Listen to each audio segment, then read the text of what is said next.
Hola, ¿cómo estás? Todo bien, Abuel. ¿Cómo te ¿Estás va? por Asunción? Estamos por Asunción, increíblemente con frío. ¿Verdad? Yo, en mi casa hace más frío adentro que afuera, boludo.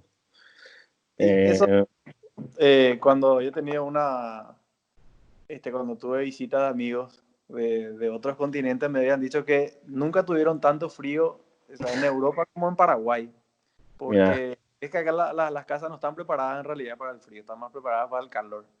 claro. Entonces son más abiertas, y cuando hace frío entonces se sufre un poquito más. Y sí. Bueno, me decía, mira, para mí, te agradezco muchísimo que me atiendas.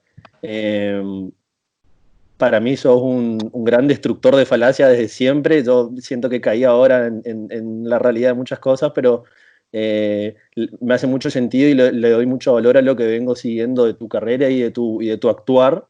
Y por eso me parece interesantísimo y súper necesario un tipo de debate sin los condicionamientos. Vamos a decir que hoy vemos viste que es como que la realidad está muy distorsionada, entonces como que se distorsionan los valores y se distorsiona todo y terminamos haciendo cualquier cosa, ¿no? Entonces, eh, yendo un poco ya a las cosas que habíamos dicho para hablar, yendo a la cuarentena, yendo a la pandemia, a mí me está pasando que hoy en casa estamos todos más pobres que nunca, veo que todo el mundo está más pobre que nunca y hay solo un sector que no le está yendo mal, digamos.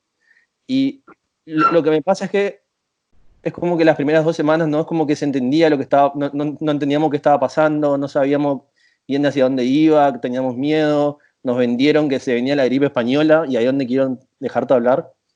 Si tenés algunos números a mano, o sea, realmente por qué este coronavirus no es una gripe española para nada luego.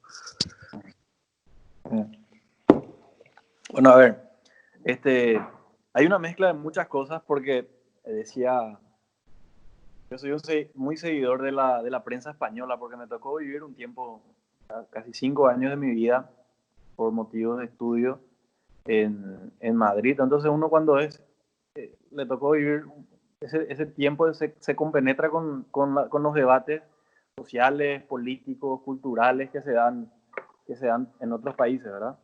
Y entre los largos análisis de la prensa internacional sobre la pandemia, esta es la primera pandemia que la estamos viviendo con el fenómeno de las redes sociales, ¿verdad? Entonces, la información vuela a un nivel superior y con relación a los números, eh, es quizás fíjate que en relación a la pandemia, la cuestión de la cuantificación es tan debatible como cualquier otro aspecto sanitario de la pandemia.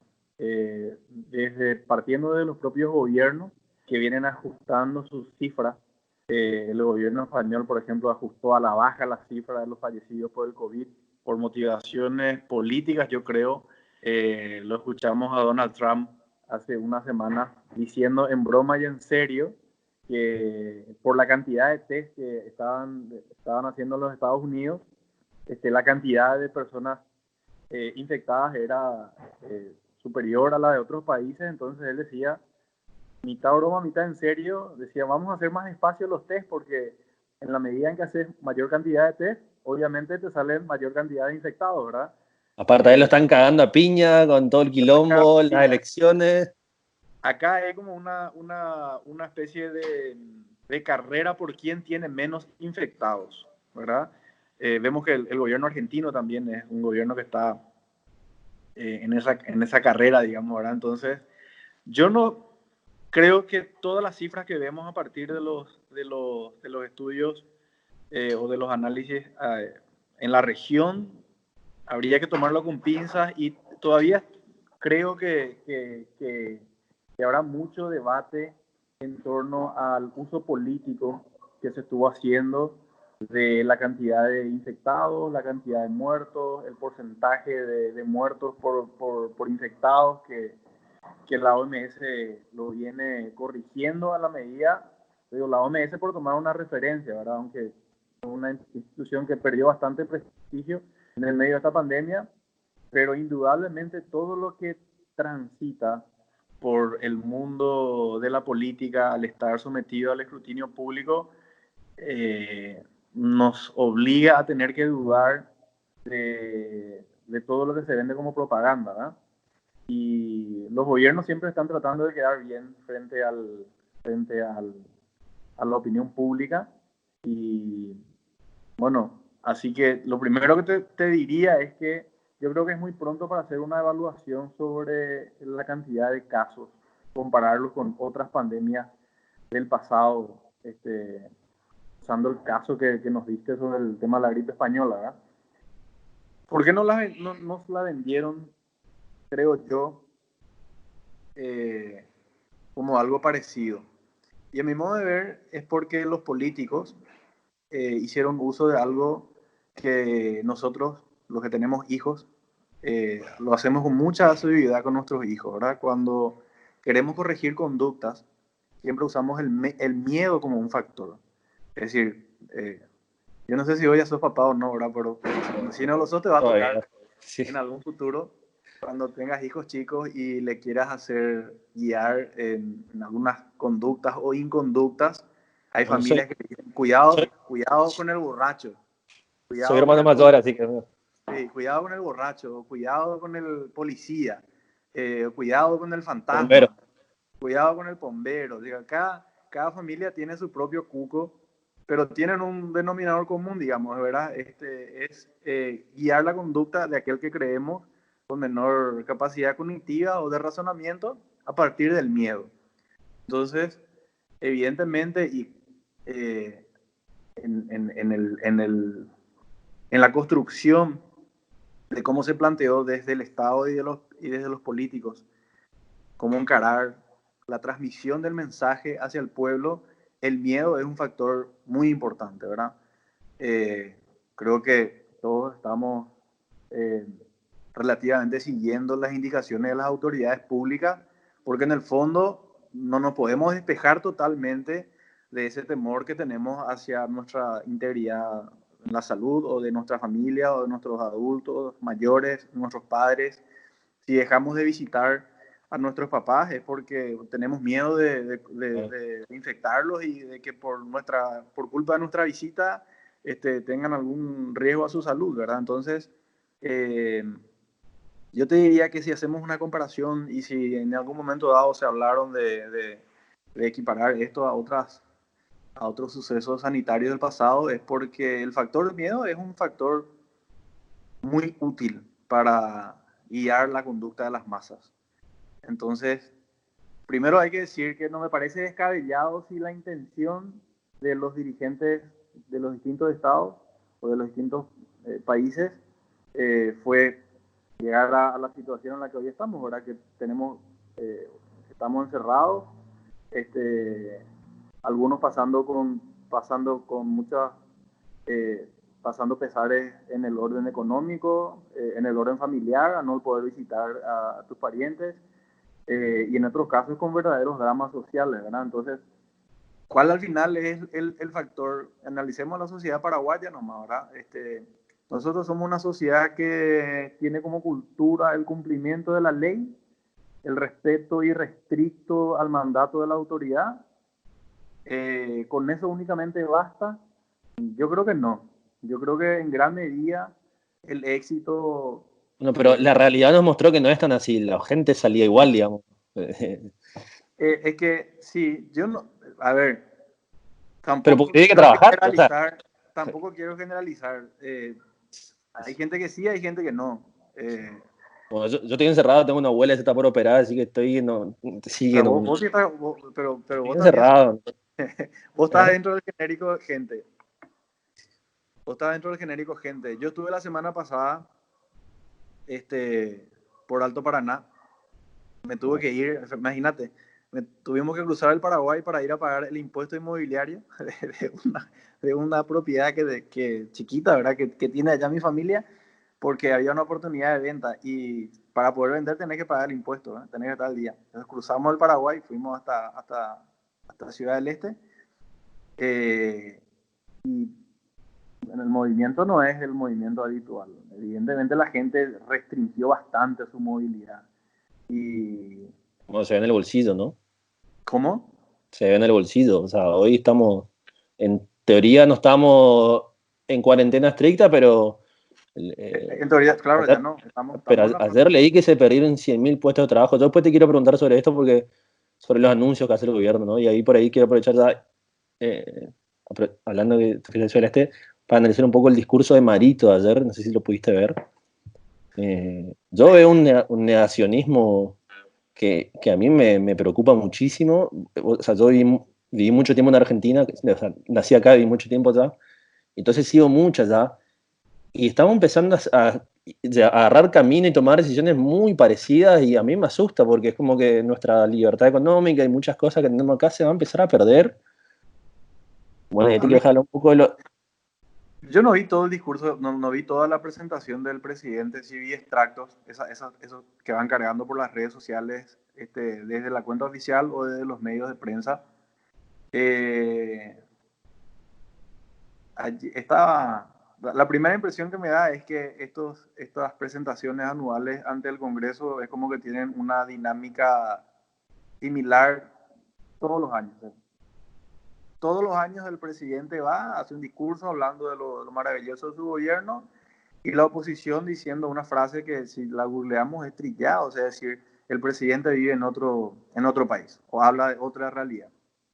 Pero creo que en este caso más que nunca parece muy patente esa disociación, ¿verdad? Porque yo creo que el gobierno tiene, no está midiendo lo suficientemente bien la temperatura social. No hablo de la temperatura política, hablo de la temperatura social. Eh, es una es una virtud que tienen muy pocos políticos, la verdad, de poder prever eventualmente lo que vaya a pasar si es que se dan ciertas condiciones en la masa, digamos, ¿verdad? La Ujú. masa es una terminología que usaba como muchas así de Aristóteles, pero para designar no el pueblo, sino la masa. Eh, y en este caso, esa disociación que vos señalás es muy patente, ¿verdad? Pero en cierta Sí, medida, ayer leí que, no sé quién en Twitter dijo, desde la época de Rodríguez, que escucho el anuncio presidencial totalmente disociado de la realidad. ¿sabes qué es el anuncio presidencial en realidad? Es un rompecabezas de un discurso escrito en los distintos ministerios. O sea, si vos seguís el orden, pareciera ser que desde el gabinete presidencial o desde la presidencia le dicen a los ministros, mándenme los resultados de su gestión. Entonces cada ministerio es como que le envía un pedazo del escrito, del extracto, del discurso, con unas cifras, que es lo que hace es mezclarlo en un solo documento y presentarlo como la obra, como la gestión del gobierno. Entonces, en realidad, ¿por qué no hay ninguna autocrítica? Porque los que redactan en el fondo las cifras Son son ellos. los Sí, propios responsables de los fracasos sí. en su respectiva cartera, ¿verdad? Aparte de un discurso leído, muy acartonado, en donde no, es muy difícil conectar con la realidad, ¿verdad? Y yo te tengo que dar la razón en ese sentido. Me decías sobre el tema económico. Eh, en toda esta crisis que se da a nivel institucional, a nivel político, a nivel social, a nivel económico, hay algunos actores que creo que sí estuvieron hablando desde la realidad que les toca vivir, ¿verdad? Y miremos las declaraciones que habían surgido desde el IPS, por ejemplo, ¿verdad? El IPS había estimado en algún momento dado la posibilidad de que 300.000 personas eh, caigan en el cese o la suspensión laboral, ¿verdad? 300.000 personas es casi cotizantes, es casi el 50% de las personas que cotiza el Instituto de Previsión Social, que están un poco por encima de los 600.000. Es decir, es como decir, uno de cada dos o uno de cada tres trabajadores formales va a tener una suspensión de su contrato de trabajo. Ese número es brutal, es un número muy importante, ¿verdad? Y así extrayendo pedacitos, uno va armando el mapa de lo que está sucediendo en realidad. Al final de estos 2 meses de emergencia, el Ministerio de Hacienda diciendo que gastó el 80 o el 90% del dinero que se destinó para el sostenimiento del Estado en salario, y una ejecución ni siquiera supera el dígito del Ministerio de Salud en la causa que motivó la aprobación de la ley de emergencia, ¿verdad? Y así uno va armando el marco. Si el Ejecutivo tuvo que destinar esa cantidad de dinero para el pago de salarios, es porque la economía efectivamente tuvo un parate monumental, y al no tener ingresos públicos tuvieron que recurrir a la autorización que le dio el Congreso para eso, ¿verdad? Y bueno, creo que los meses que se vienen tampoco son muy alentadores en ese sentido, porque la situación regional tampoco nos muestra de que podamos abrir fronteras próximamente. Nosotros tenemos ciudades que dependen enteramente del completamente. Sí, ahí te toco. No sé si le escuchaste ayer a Miguel Prieto. Yo teniendo discrepancias con su gestión y demás. Me gusta su figura ahí y me dio gracia y un poco de pena, no sé, porque lo escuché ayer diciendo que ella no cree más en este virus y demás, pero lo que yo entiendo que le está queriendo decir ahí es: no puedo tener más la frontera cerrada de ninguna manera porque se me está muriendo la gente. Porque que un tipo que está vivo al lado de Brasil diga que no cree en el virus es una pelotudez tremenda. O sea, el intendente de Ciudad del Este, o sea, no es que tiene Brasil a 50.000 kilómetros, está ahí al lado y es un quilombo. Crítica aparte y demás sobre él, creo que lo que él intenta dentro de sus limitaciones es decir, no puedo tener más la frontera cerrada. O sea, no, mi ciudad, por más que yo crea en esto, no me dan, los números ya no cierran más, ¿viste? No sé. Sí, pero fue una expresión muy espontánea nomás, ¿verdad? Yo vi también el video. Aparentemente pasa una señora y le hace una señal de ponete tapabocas, y él dice, no, yo ya no creo en el tema del... Se pichó ahí, se pichó. Sí. No sé, yo no lo quiero defender, la verdad, Miguel Prieto, porque sí, para eso hay que hacer una interpretación de lo que él dijo en realidad. Puede que genuinamente él no crea en el coronavirus. Y sería un desastre eso. O sea, el intendente, o sea. Es que hay gente que no es que no cree en el coronavirus, sino que no cree en su letalidad. Como, ¿verdad? No cree en el... Bueno. Sí, es una gripe, bueno, es una gripe, pero creo que va un poco más por ahí la reflexión que él hizo. Hablando sobre eso, estuve leyendo unos datos ayer que lo había publicado. O sea, en Argentina están hablando de los números de Argentina, viste que allá siguen en cuarentena total, se está destrozando toda la caída más grande de la historia del PBI. Y estaban diciendo, poniendo números e intentando decir, metan preso a los infectólogos y a la gente del Estado, porque nos metieron un miedo, destrozaron todo. Y cuando empiezan a hacer recuento de los números, te decían que, por ejemplo, esto iba a ser una fiera española, ¿no? Que mató al 2% de la población. Empezaron a sacar números de la población de hoy con la población de esa época, y en lo que muere, y esto es un dato súper interesante, Argentina tiene 1.000 muertos por día, normalmente, ¿no? Normalmente, siempre, todos los días, se mueren 1.000 personas.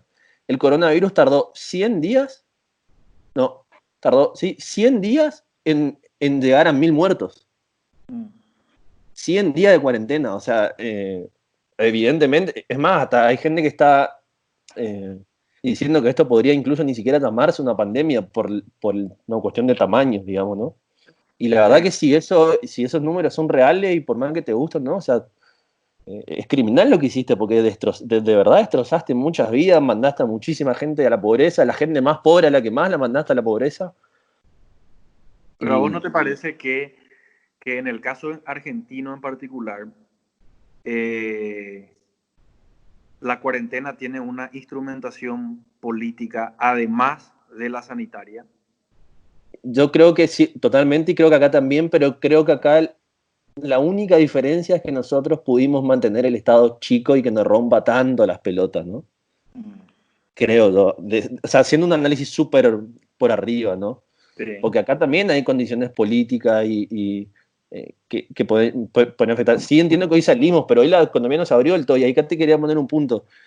Me pasa algo muy especial con Sequeira, el viceministro de Salud, y ahí te pregunto, o sea, ¿cuánto daño causa en una economía que se está empezando a abrir, empezando a resurgir, digamos, con fronteras cerradas y más? ¿Cuánto daño causa que un viceministro de Salud salga en un programa un domingo a decir, capaz volvemos a fase cero?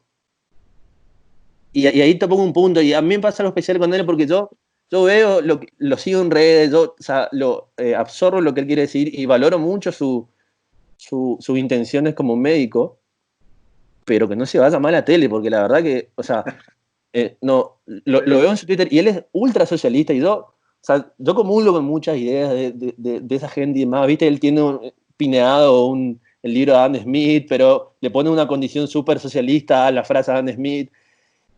Y todo bien, vos podés pensar lo que quieras, digamos, o sea, pero estás causando mucho daño, hermano, o sea, ¿entendés? O sea, estás saliendo un domingo con buena intención si querés, capaz que después cuando salís en la tele, después, no sé, tu novia ahí te escribe más mina al teléfono, ¿viste? Qué sé yo, pero porque él está haciendo un show, porque está en su salsa y es joven, creo, y es una pena porque es capaz, pero su ideología nos está matando, o sea, yendo a los números, ¿no? Con Mazzoleni, o sea, siendo extremista, ¿no? con Mazzoleni y con Sequeira, yo creo que a todos nos pasa lo siguiente. No sé si me voy a expresar correctamente, pero son personas que en la adicción, en la imagen, en la pausa, en la tranquilidad con la que hablan, despiertan cierta confianza hacia la persona que lo escucha, ¿verdad? O sea, cuando vos le escuchás a una persona hablar con prestancia, con seguridad sobre las ideas que tiene, con una tranquilidad casi de saber y tener la certeza de que tiene la razón, eso se transmite. Eso se transmite. Si nosotros tuviésemos líderes, si hubiésemos tenido líderes en el sector salud que al defender la posición del ministerio, de todas las medidas que estuvieron tomando, lo hacían con dudas, sin la capacidad, sin la tranquilidad de poder responder a las preguntas de la prensa, hubiese sido más difícil que ellos instalen las ideas que estuvieron instalando en este tiempo, ¿verdad? ¿Qué nos pasa? Que sí, estuvimos encerrados durante todo este tiempo y todos estuvimos consumiendo muchísimas redes y también consumiendo mucha televisión, ¿verdad? Entonces, como que vos decís, lo vimos alguna vez diciendo, tenemos que empezar a infectarnos todos, o sea, no todos, sino muchos, en mayor proporción para tener la inmunidad de grupo. Después decir, no, que en realidad junio es el mes al que le tenemos temor, después fue julio y después fue agosto, y puede llegar a ser septiembre y octubre, ¿verdad? Sí. Entonces, bueno, pero hay una cosa. Aparentemente, vuelvo al principio, ¿verdad? Aparentemente, el uso del factor miedo como única herramienta, desechando la capacidad de que todos nosotros que estamos del otro lado razonamos las ideas que ellos están exteriorizando o evaluando las medidas que se hicieron, han generado en las últimas semanas cada vez más hastío hacia las decisiones que se toman desde los líderes de la estrategia de salud. Y bueno, eso pasa con Sequeira, ¿verdad? Porque esta cuestión no es únicamente una cuestión médica, no es una cuestión sanitaria, es una cuestión económica también, porque lo que nos va a pasar al final es que teniendo un Estado tan inútil como tenemos, una burocracia tan inútil como la que tenemos, vamos a acabar. Al final, si en algún momento dado vamos a tener que abrir la frontera, eso es categórico, ¿verdad? En algún momento dado él tiene que... O matamos o matamos a Encarnación y Ciudad del Este, que son las ciudades más importantes que tenemos afuera de Asunción. Matamos el Paraguay, porque el 60% de los ingresos fiscales depende del sector de los importadores. Casi el 60%. Entonces hay una necesidad de la burocracia pública de que el comercio internacional se reactive. Esto yo creo que darlo por descontado. Cuando se corte la financiación, y no alcanza el dinero para el pago de los salarios públicos, da por descontado que esto acaba de una revisión de lo que va a pasar. Entonces, ¿qué pasa? La perspectiva del tiempo nos da la oportunidad de poder evaluar si las decisiones fueron acertadas o fueron equivocadas, ¿verdad? Y aquí hay una realidad que ya creo hoy nosotros lo estamos sintiendo, ¿verdad? Puede haber un aumento de casos, un aumento de la necesidad del servicio de atención médica, sin que, a pesar de haber dado toda la montaña de dinero al Estado, no hicieron absolutamente nada. Entonces, ¿qué pasa? Aumentamos 60 camas. Sí, 60 camas. Entonces, ¿qué va a pasar? 60 camas. Vamos a estar enfermos y vamos a estar sin ni un guaraní en el bolsillo para poder enfrentar nuestra enfermedad. Pero no solamente el COVID, sino cualquier otro tipo de enfermedad, porque acá hay que ser honestos. La salud pública es gratuita, entre comillas, porque si te tenés que comprar la gasa, te tenés que comprar el alcohol, te tenés que comprar medicamentos, te tenés que comprar todos los insumos, en realidad el dinero del bolsillo en el paciente, entre comillas, es tanto más importante como la estrategia pública de combate a la enfermedad. Entonces, ¿qué nos va a pasar en 2-3 meses? Que la gente no va a tener, el Estado no va a tener recursos, la gente tampoco va a tener recursos, y va a haber un cóctel explosivo en la lucha contra esta crisis que se nos avecina. Se va a empezar a morir la gente en la calle. ¿Viste lo que es Ecuador, lo que es así? Pero mira que en lo de Ecuador hay mucha fake news, ¿eh? ¿Sí?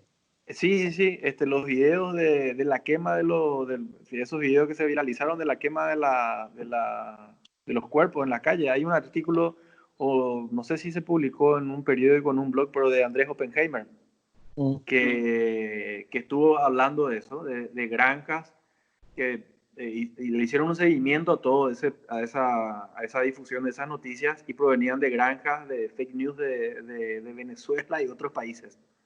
Sí, un poco. Viene un poco por ahí la mano, ¿verdad? Bueno, pero ayer dijo el titular del INERAM, se nos está llenando el hospital y se nos están empezando a caer los médicos. Entonces, o sea, porque nosotros hablamos de salud pública como esto para todo, pero al fin y al cabo, ¿cuántas camas habrá sumado el sector privado, ¿no? O sea, yo tengo seguro médico, yo estoy llamando a mi seguro rezando para que esté mi lugar ahí guardado, ¿no? Porque si te va a ir al Ministerio de Mazorén ni siquiera, probablemente te va a morir en la calle. Bueno, viste que cada uno va a hacer su pequeña planificación personal, ¿verdad? Sí. En este caso vos estuviste hablando con tu seguro médico y me parece muy bien. Nosotros al interior de mi familia, con mi esposa, lo que hicimos fue apartar un dinero de ahorro familiar, como una especie de dinero de imprevisto, de urgencia, porque, digamos, imagínate que la salud de tu familia dependa de la habilidad del Estado paraguayo. O sea, el Estado paraguayo no fue capaz, ya no te digo, no sé, el Estado paraguayo no fue capaz de comprar los hisopos para... Me río para no llorar. No, o sea, el Estado paraguayo no fue capaz de hacer lo mínimo, de comprar insumos con el dinero con el que ya contaba. Y lo que compró mal. Burócratas que han mostrado su absoluta inutilidad en las últimas décadas tengan la capacidad de planificar, ejecutar y administrar la salud de tu familia. Eso no está, yo creo que eso no va a pasar. Bueno, y lo compraron mal, y después, viste que al comienzo todos decíamos, se viene un virus, la gran puta, vamos a tener cuidado, todos vamos a ser súper solidarios, y se robaron todo. Se robaron todo, y encima lo poco que hicieron, lo hicieron mal. Entonces es como que estaba escuchando a una persona en YouTube ayer que decía, yo realmente preferiría que la gente que trabaja en el Estado se quede en su casa, y se le dé un premio por quedarse en su casa, porque cuando se van a trabajar causan tanto daño, que sería mejor que se queden en su casa. Y sí, lastimosamente en este tema de la logística de salud, digamos, el Estado paraguayo se va a reflejar como lo que es, un cúmulo de burócratas inservibles que no fue capaz jamás de ejecutar una política, una sola, útil para el conjunto de los paraguayos, en cualquier área en la que hablemos, hablando de reforma agraria, política de seguridad, defensa del comercio exterior paraguayo, negociación bilateral. O sea, en el área que nos ocupemos, hay que decir que los burócratas que intentaron diseñar las políticas públicas en el Paraguay han fracasado siempre. Y la verdad es que hubiese sido luego excepcional que encontremos burócratas capaces, aptos de diseñar una estrategia eficiente de formar la infraestructura de salud para afrontar la pandemia, ¿verdad? Y no pasó y probablemente no va a pasar, ¿verdad? Y esa es una situación en la que nos tienen con incertidumbre, sin certeza y con miedo, que es al final la herramienta que van a seguir utilizando por los meses que quedan y en la que puedan sostener el relato. Y sí, yendo un poco más adelante, ¿no? Vamos a hacer un poco más futurología, por ahí saliendo un poco de este tema de la cuarentena. Y yendo un poco también de lo que dijo Marito, ¿no? Yo lo escuché a Marito ayer hablando de, intentar resumir rápido esto, cuando él hablaba de crecimiento, hablaba de deuda y explicaba por qué endeudarse. Él hablaba, por ejemplo, de temas vamos a hacer obra pública, y yo te pregunto una cosa y después te repregunto sobre todo. ¿Realmente la obra pública genera riqueza? O genera una sensación temporal de riqueza, vamos a decir, ¿no? Quiero hacer una reflexión anterior. El discurso de ayer de Marito en relación a la reactivación económica es una visión absolutamente estatista. Es decir, es como que el crecimiento de la economía paraguaya depende de que hagamos del Estado. Y que el Estado haga las rutas. Y es una visión muy parca, en realidad muy... estronista también, ¿no? Sí, porque ¿cuál es la mejor ruta del Paraguay hoy? Vamos a usar el ejemplo de la ruta. ¿Cuál te parece que es la mejor ruta del Paraguay hoy? La que Tapeporá. La ruta de Tapeporá, que es el modelo de concesión, ¿verdad? Sí. Que tiene como digamos, elemento favorable a que el costo de la ruta lo paga el que lo usa, es decir, el que paga el peaje, ¿verdad? Entonces no es un costo del contribuyente, porque el modelo que nosotros estamos, el modelo más popular para los políticos que han gobernado este país en los últimos 30 años, en los últimos, desde Federico Franco, sí, 5, 6, 7 años atrás, 10 años para atrás, es el modelo del endeudamiento para la obra pública. Pero ¿qué en realidad significa ese modelo? Es que yo que viajo bastante al Chaco, la ruta tras Chaco, o la ruta 1 que se va a hacer ahora con un planteamiento de deuda, lo va a pagar la yuyera, el despensero, la gente que paga sus impuestos a través del IVA, porque la deuda al fin y al cabo se paga la deuda para la obra se paga de las rentas generales del Estado, digamos, ¿verdad? Y es una visión bastante estatista porque hay muchos sectores de la economía paraguaya que en realidad lo que necesitan es que el Estado les permita poder mejorar sus índices de competitividad para poder generar desarrollo, ¿verdad?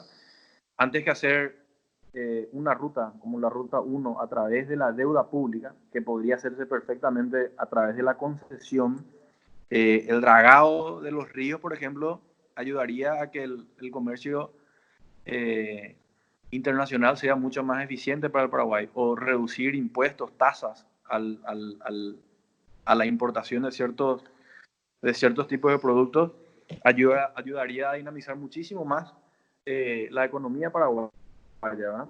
Pero la deuda para construcción de ruta como mecanismo de reactivación económica, yo creo que es insuficiente y es una visión equivocada y estatista de lo que necesita el Paraguay, ¿verdad? Hay un cálculo que había hecho alguna vez un organismo multilateral sobre la cantidad de mano de obra que emplea la construcción de una ruta versus la construcción de viviendas, por ejemplo, ¿verdad? Y la relación entre una u otra obra es de 10 a 1. Es decir, si la Toda la vivienda. De 10-1 a favor de la vivienda, a favor de la construcción de viviendas, ¿verdad? Y aparte por cómo está constituido el sector que provee el servicio de construcción de rutas al Estado paraguayo, sabemos que es un sector manejado por muy pocas personas. Que siempre les va bien. Que siempre les va bien a costa del contribuyente.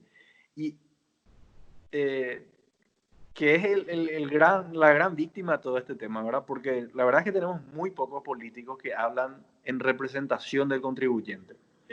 Todo el esquema de jubilaciones, todo el esquema de deudas públicas, todo el esquema de subsidios, siempre se da a costilla del tipo que tiene que meter la mano en el bolsillo y pagar el IVA, pagar su renta, pagar su IRP, pagar su impuesto selectivo al consumo, al cargar un litro de nafta del motoqueiro que carga combustible para poder trabajar de delivery. Y ese tipo no está representado en ningún lado. O sea, todos los derechos que otorgan los políticos a través de las leyes, derechos entre comillas, privilegios y distribución de favores, estimación de pagos de créditos, deudas, etcétera, se hacen por la base del dinero ajeno, que es el dinero del contribuyente. Entonces, para reactivar la economía, a mi modo de ver, lo mejor que puede hacer el Estado paraguayo como política de Estado, digamos, es dejar la mayor cantidad de dinero posible, ¿sí?, Correrse. en el bolsillo del contribuyente. Mientras menos plata le saquemos a la gente Sí. del bolsillo, más posibilidades tendrá la gente de poder consumir, de poder hacer las actividades que mejor les parezca, ¿verdad? Porque el Estado es un pésimo intermediador, eso es categórico. Ahí te quiero hacer un análisis rápido. Estuve leyendo mucho a Milton Friedman, a Hayek y a varios de la escuela austriaca, y la discusión que tuvieron el siglo pasado con Keynes. Esto lo digo por qué, y por qué creo que acá hay una batalla cultural que hay en el país que hacer. Todos nosotros creemos, probablemente el 99% de las personas va a salir, le vas a preguntar Marito de izquierda o de derecha y te van a decir de recontra derecha, astronista, lo que quieran, ¿no? Pero esa visión que él tiene de... Porque, ¿qué pasó el siglo pasado? Los austriacos, Friedman con la escuela de Chicago además, empezaron a pelear con Keynes porque Keynes le empezó a llenar la cabeza a los políticos y inventó lo que es el multiplicador, que esto, como dijiste, el órgano bilateral, que calcula lo que... Entonces, ¿qué le dice Keynes? Si vos te endeudás, vos generás deuda, vos después vas a crecer y se va a pagar sola la deuda. De alguna manera, el multiplicador, los economistas lo entienden mucho mejor. Y Keynes, de cierta manera, como que genera cierto crecimiento en su momento y todos quieren que él tiene razón y después la academia lo rebate fuertísimo y los números lo rebaten. O sea, porque los austriacos y demás como que son antiestatistas, entonces como que te dicen, saca al Estado, deja a la gente que crezca y se empiezan a pelear con... O sea, se empiezan a pelear con cosas de cálculo que después Keynes le erra y eso en realidad lo que causa después mucho daño porque los estados agarran esas cosas porque les conviene, o sea, esos cálculos que él hizo, y acá se reflejó en lo que escuché en Marito. Vos sabés que yo vi el discurso de Marito a ver si decía exacto, porque como me pasé tragándome a estos tipos, quería escucharlo a Marito, que es de recontra derecha, a ver qué decía de esto, ¿no? Y bueno, empezó a decir que nos vamos a endeudar, que se va a pagar la deuda, decir, este tipo está aplicando keynesianismo puro, este tipo es un socialista, ¿entendés? Es un socialista estatista, y decime si me equivoco, porque sus políticas son recontra socialistas. Bueno,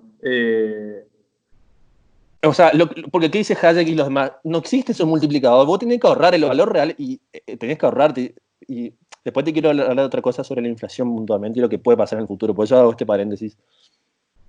Sí, bueno. Realmente me parece que Marito no es de derecha, es un socialista. Yo no soy economista, pero sí soy un asiduo lector de la política local, también del revisionismo sobre la política local, en el sentido del trabajo que hacen analistas sobre el pasado reciente de la política paraguaya, ¿verdad?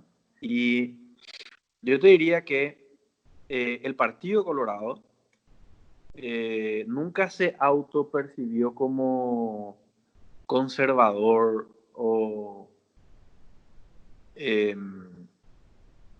digamos, apegado a las ideas económicamente liberales tampoco, ¿verdad? Si vos escuchás los discursos de Luis María Argaña, o bueno, después lo que fue Duarte Frutos, o otros pensadores colorados, en realidad es un partido que históricamente tuvo como propuesta políticas líneas muy ligadas al estatismo, ¿verdad? De hecho, cómo está construido, configurado hoy el Estado paraguayo refleja mucho la forma en la que el Partido Colorado concibe al Estado. Casi por inercia nomás en realidad se construyó, no porque haya mucho debate al interior, pero es así. Nosotros tenemos hoy un Estado que produce caña, por ejemplo. O sea, hay muy pocos países en el mundo que tienen una empresa que produce caña. Nosotros tenemos en Paraguay Capasa, la empresa que produce caña. Y el Estado paraguayo produce caña.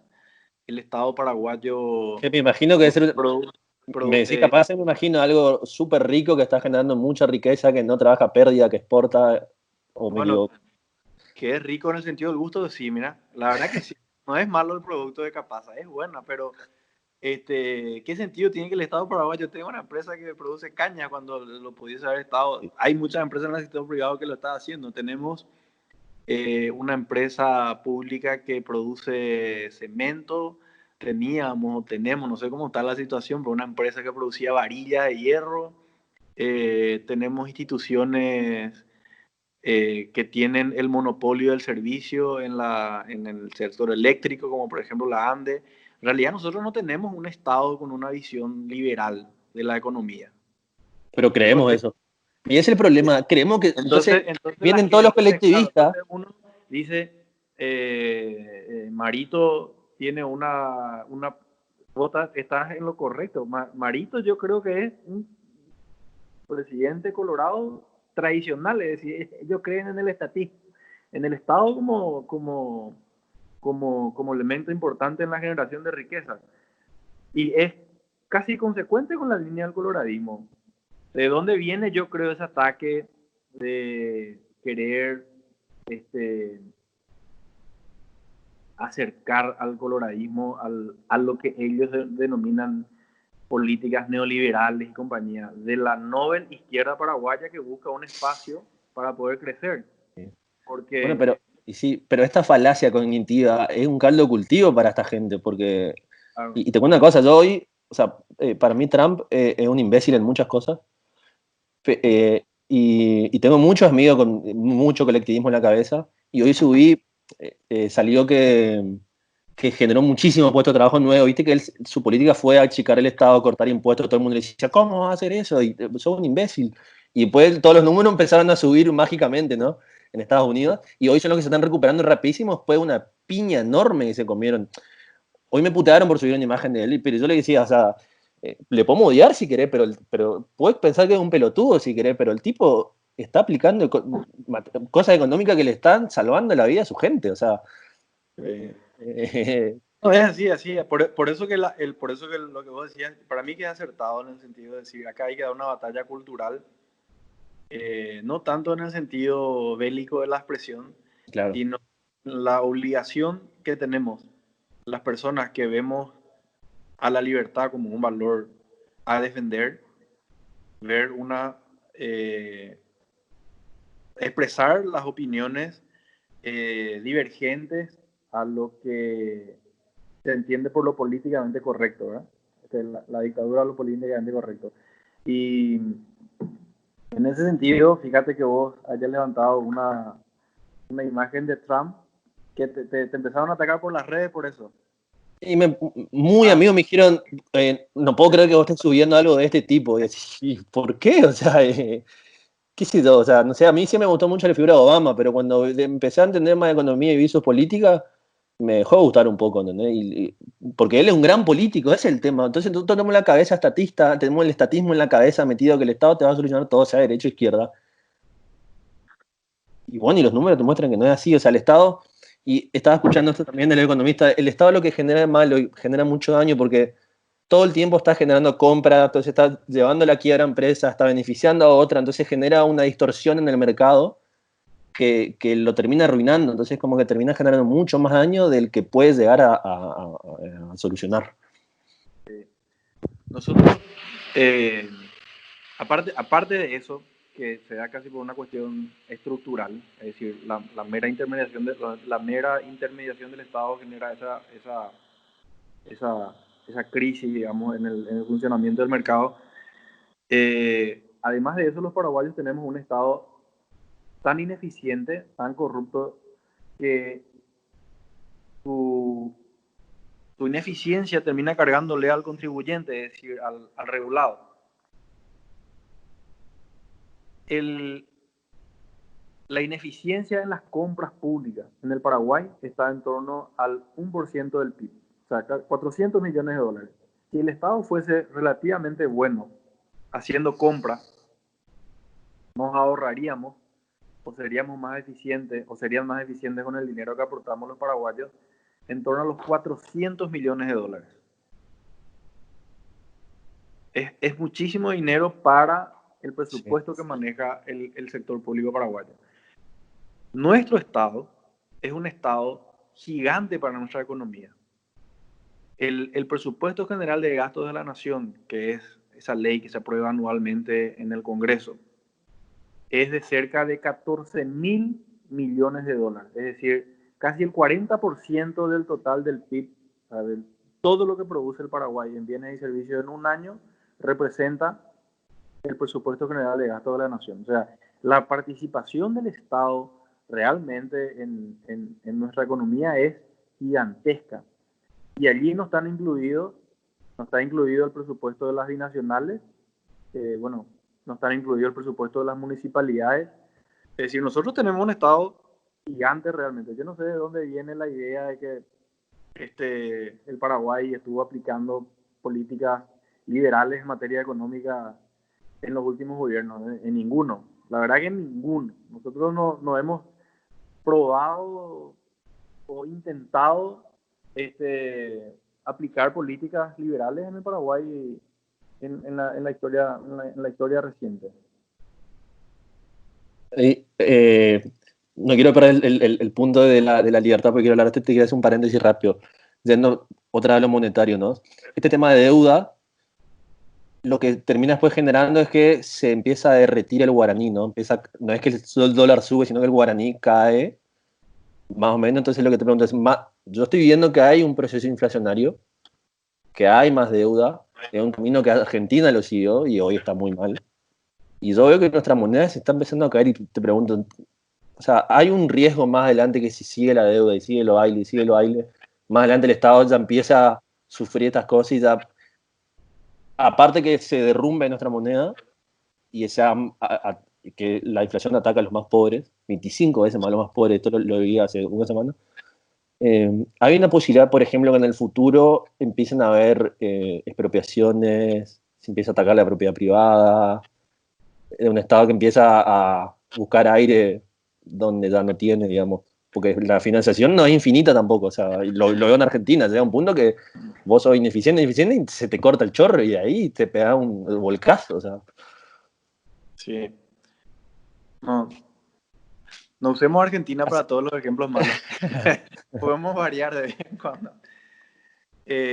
A ver, yo la verdad es que yo creo que estamos lejos nosotros como país de admitir ciertas cosas que suceden en nuestros entornos, digamos, suceden en nuestro entorno. La cuestión de la inflación, te repito, no soy economista y es difícil hacer futurología, pero sí tenemos que reconocer ciertas cosas, digamos, ¿verdad? Creo que con nosotros como país tuvimos la capacidad de construir algunas instituciones que tienen ciertos márgenes de autonomía. Entre ellos está el Banco Central del Paraguay, que tiene como regla de funcionamiento prácticamente tratar de mantener líneas estables de inflación, digamos, ¿verdad? Entonces, es como que es una institución que tiene como parámetro de medida de su actuación los porcentajes de inflación, digamos. Entonces, yo particularmente, yo tengo cierta o relativa confianza en que nosotros no nos vamos a desbarrancar en decisiones económicas que tienen motivaciones políticas. ¿Me explico? Sí. Primer elemento. Segundo elemento, la experiencia negativa de algunos países en la cuestión es que ellos hicieron abuso de la maquinita, ¿verdad? Y hasta diría que Paraguay... ¿qué? Papelito de colores. Sí, hasta diría que Paraguay tiene cierta... hasta, pongamos que tomemos la decisión de hacer uso abusivo de la maquinita, hasta hay ciertas restricciones de orden de logística para poder operativizar esa decisión. Yo creo que nosotros como país tenemos algunos fusibles aún que nos permiten estar relativamente con cierta paz en relación a la cuestión de la inflación. Aunque bueno, tenemos que estar siempre atentos, ¿verdad? Siempre alertas. Con relación a la cuestión de las expropiaciones y las no sé si me decía invasiones, expropiaciones. Sí, con el Estado no sabe dónde sacar plata y empiezas a agarrar empresas, digamos. Lo que veo ahora. Bueno, o sea, yo creo que el problema del Estado paraguayo, ¿sabes qué? Yo creo que el problema del Estado paraguayo no es la plata. O sea, no es solamente la plata. Y ahora lo tenemos plenamente comprobado. O sea, nosotros le hemos dado dinero suficiente al Estado para que se ocupe de la parte logística de la pandemia y no lo pudieron utilizar. Y si vos entras a mirar... ¿Cómo gastás 4 de 80? Es lo que te digo. Estamos viviendo de regalos. No sé si el problema real del Estado paraguayo es la cantidad de recursos. Porque mira que cuando hicimos algunos ajustes, como se hizo en el 2003, 2004, ¿qué pasó ahí? Fiscal, se había hecho la ley de adecuación fiscal, se bajaron las tasas de muchos impuestos, aumentó de manera impresionante la recaudación y el gasto público pasó de 4.000 a 12.000 millones de dólares en 10 años. O sea, se duplicó el tamaño del gasto público. Pero también se cuadruplicaron los gastos en salario, gastos corrientes, gastos superfluos, etc. Sí, porque ahora tiene que agregar a las amantes, a los hijos, al primo, a la nueva generación. Pero ¿sabes qué pasó? Se agrandan las familias. Hay instituciones públicas que históricamente no pueden gastar todos los recursos que se le prevé en la ley de presupuesto. O sea, su nivel de ejecución son 60%, 70%, 80%, 90%, en el mejor de los casos. Es decir, hay una parte del diseño institucional que dificulta luego el gasto público, la ejecución del gasto público. Y eso es simplemente mirar anualmente la rendición de gastos que se hace del uso del dinero público, que hace el Ministerio de Hacienda, incluso la Presidencia de la República, está súper disponible en la web. Entonces yo te diría que a cortísimo plazo, el problema del Estado paraguayo es más un problema de diseño institucional que de recursos. El IPS, el antro de la muerte, que llora deficiencia en el sector salud, nunca ejecuta el 100% de sus ingresos, de los ingresos percibidos para el Fondo de Salud. No llega a estar el 100%. Entonces no es solamente un problema de recursos. Ok. Bueno, te voy sacando me queda clarísimo lo que decís ya para ir tirando la última, pensando también a futuro y empezando, como los dos estamos en un espacio también político y estamos construyendo sociedad de futuro. Opiniones. También. Y sí, estamos metidos en la batalla cultural. Yo le voy a entrar con todo que quiero. Ahí en eso, ¿eh? Sí. Pero lo bueno de tu caso es que tomaste la decisión, es una decisión informada, no influenciada, ¿verdad? Sí. Sí, y me está costando un par de amigos, ¿sabes? Estoy titeando un poco, me está costando un par de amigos, pero bueno, yo sé que es una cuestión de tiempos, ¿entendés? O sea, porque si estos tipos en el 40 o la escuela austral que ya lo sabía, eran tipos fuera de serie, ¿entendés? Y previeron un montón de cosas, están pasando acá al lado, en Estados Unidos. Y nada, sí. A mí personalmente me pasaba que me sentía muy de centro y me parecía que estaba bueno eso porque integraba bien los dos bandos, pero también entendía que era por una cuestión de desinformación y porque no querés tampoco hablar demasiado porque la cagada o lo políticamente correcto. Y hoy sí creo que, o sea, hoy me siento liberal de verdad, o sea, decir esto es la mejor manera de sacar a los pobres, ¿no? Pero vos sabés que Nahuel... liberal en lo cultural y en lo económico. Vos sabés que sentirte de centro, te voy a dar mi apreciación personal sobre el comportamiento del político. Digamos, el político, y más aún hoy en la época de las redes sociales, en donde la opinión pública se descentralizó, digamos, ahora no hay un solo canal que es el canal de los medios de comunicación, sino también uno puede sentir cómo se van formando las mayorías en torno a las posiciones opuestas en la política, en el debate político, perdón. Casi tiene una tendencia natural que es lógica hacia alinearse a lo popular. A lo popular, digo, a lo que mayoritariamente tiene aceptación en la lo que garpa. ¿Por qué? Porque el político vive del voto, ¿verdad? Y el voto es superior o inferior en la medida en que vos sos popular o impopular, digamos, ¿verdad? Entonces, es una posición más cómoda o deseable para el político tener actitudes que buscan consensos, pocas fricciones, tratar de meter a la mayor cantidad de personas adentro del y esa actitud hacia la política te brinda el centro, digamos, ¿verdad? Mariano Rajoy, expresidente español, se le atribuye una frase que decía, se ganan elecciones en el centro y se gobierna hacia la derecha. Mira. Porque claro, sí. Para ganar las elecciones hay que ser un poco de centro y para gobernar hay que estar a la derecha. Entonces, la batalla, si nosotros abandonamos a los que ejercen la política profesionalmente en la lucha de estos debates ideológicos o de posiciones, de contraposiciones de ideas, estamos muertos. Estamos muertos porque el político en algún momento dado tiene una tendencia natural a la transacción, ¿verdad? Sí, está bien, yo creo estas 10 cosas y vos crees aquellas 5, te otorgo 3 y vos me das 7 y avanzamos en lo que estamos de acuerdo.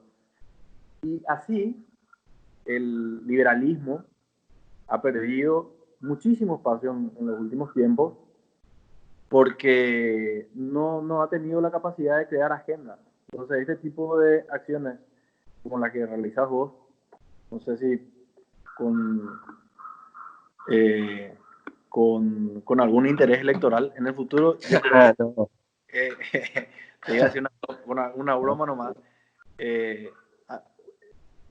usando la idea de Rajoy me parece que está equivocando el camino, claro. Pero te diría que es muy importante porque hablábamos nosotros por mensaje en el pasado sobre cómo el conjunto de la sociedad ve a gente como Milei, por ejemplo, como tipos así, diciendo, este tipo está medio tarado, está medio loco, porque viene a plantear temas que no estaban dentro de la agenda del debate, ¿verdad? Pero en realidad la función insustituible que vienen a cumplir personas como él es el de volver a centrar el debate sobre puntos que ya se daban por sentados. La sociedad argentina, a mi modo de ver, daba por sentadas demasiadas cosas. Es como que sí, el Estado me tiene que proveer, el Estado me tiene que proveer. Y de repente viene un tipo y te dice, no, el Estado no te tiene que proveer un carajo. ¿Sabes qué? Yo no tengo la obligación de pagar impuestos para que a vos te den un subsidio. No. Te Yo pega una quiero tuya, eliminar. sí, sí, que se Entonces, va. claro, entonces la idea ya no es cuántos subsidios tenemos que dar, sino deberían existir los subsidios. Y es una pregunta que solamente se puede plantear a partir de iniciativas como la tuya, porque son iniciativas que traen al debate aspectos que no que estaban dadas Claro. por estaban o sea, ya no tenía discusión, no había debate, no había posibilidades ni siquiera de que haya puntos de vista distintos. Sí, igual fíjate que es como una cuestión de tiempos también, porque si vos lo ves a Milei al comienzo y me pasó a mí, pues sí, y yo te lo quito y te reí, ¿viste? Y después lo veo otra vez, y después lo veo otra vez, y aparte él como economista le va, en el transcurso del tiempo le va pegando a sus predicciones y todos los otros economistas no le pegan. Y hoy en día, 3 años de batalla cultural, el tipo hoy se sienta y no lo interrumpen más. Ya es un concepto en las redes, explota, o sea, y a mí me dio mucho y me hizo también Pero cuestionar muchas cosas. aunque no la pegue, el trabajo didáctico que está haciendo gente Sí, como monstruoso. Milei Él es es profesor. espectacular. O sea, Sí, él es profesor. él está evangelizando. Sí. Y bueno, Ya está ahora en no el ring. es negra, pero esa es una batalla que hay que dar. Sin lugar a dudas. Sin lugar a Bueno, dudas. esta es la última, Mil.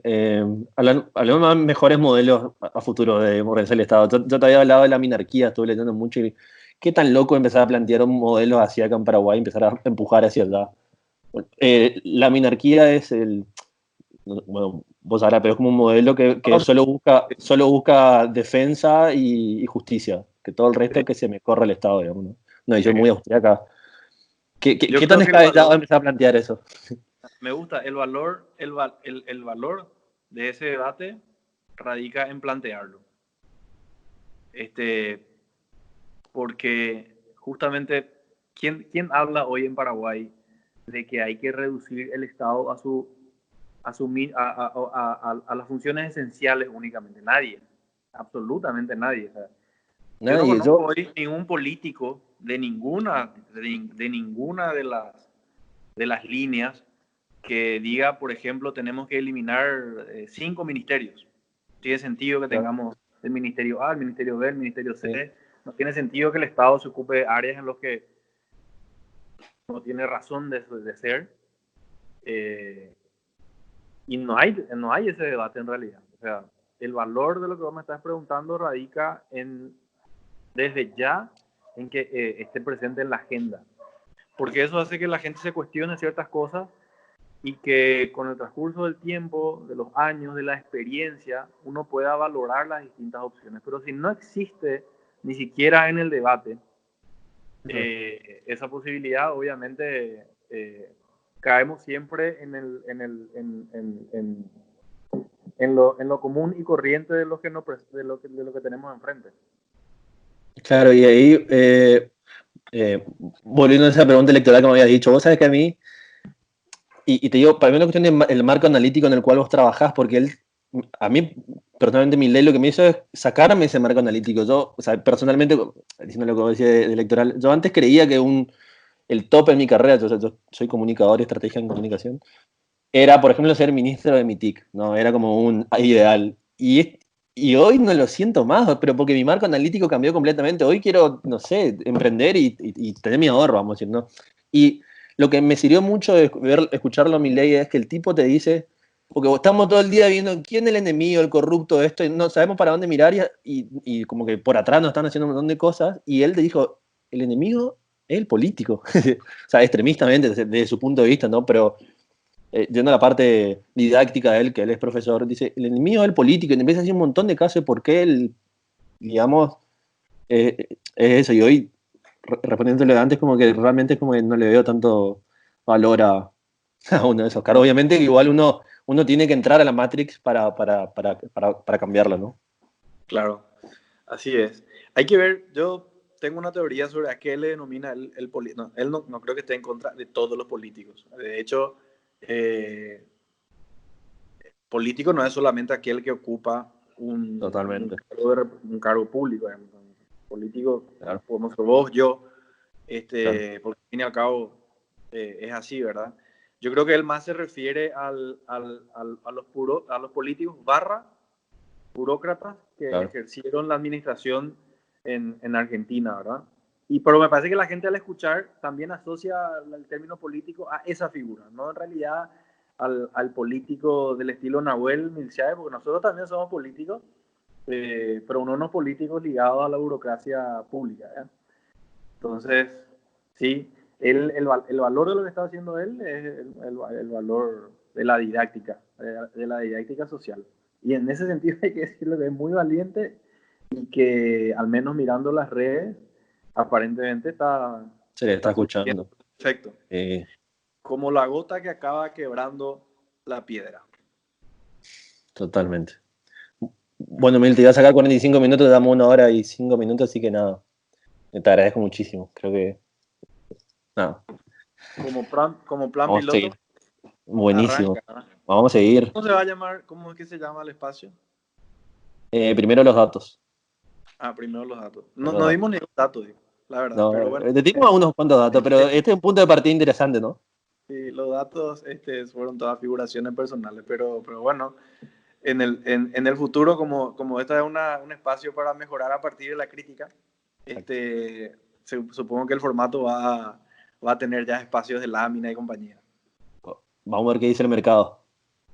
Vamos a ver qué dice el mercado, ¿verdad? Está bien. Bueno, muchas gracias, Mil. Te mando un abrazo grande. Muchas gracias. Chao, chao. Chao, chao.